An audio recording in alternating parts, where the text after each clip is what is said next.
যে অনুতপ্ত হয়েছে, ঈমানের পথে ফিরে এসেছে এবং তখন থেকে ভালো কাজ শুরু করেছে, তার জন্য নিয়মের ব্যতিক্রম হবে। এটা উপলব্ধি করাটা গুরুত্বপূর্ণ। আল্লাহ বর্ণনা করছেন নিকৃষ্টের মধ্যে নিকৃষ্ট, তার চেয়েও নিকৃষ্ট। আর তারপর বলেছেন এমনকি সেই ব্যক্তির ক্ষেত্রেও যদি সে আমার কাছে ফিরে আসে, আমি তাকে শাস্তিতে নিক্ষেপ করব না। কিন্তু এতটুকু যথেষ্ট না।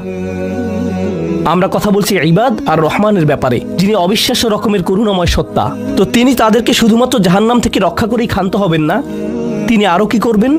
ফাউলাইকা ইউবাদদিলুল্লাহু সাইয়্যাতিহিম হাসানাত, সেই মানুষগুলোর মহাপাপগুলোকে প্রতিস্থাপিত করবেন। আর আমি আপনাদেরকে মনে করিয়ে দিচ্ছি সেই পাপগুলো কি? শিরক। ইন্নাশ শিরকা লাযুলমুন আযীম, হত্যা। কাআন্নামা কাতালান নাসা জামিআ, সে যেন গোটা মানব জাতিকে হত্যা করলো। এবং জিনা, ব্যভিচার।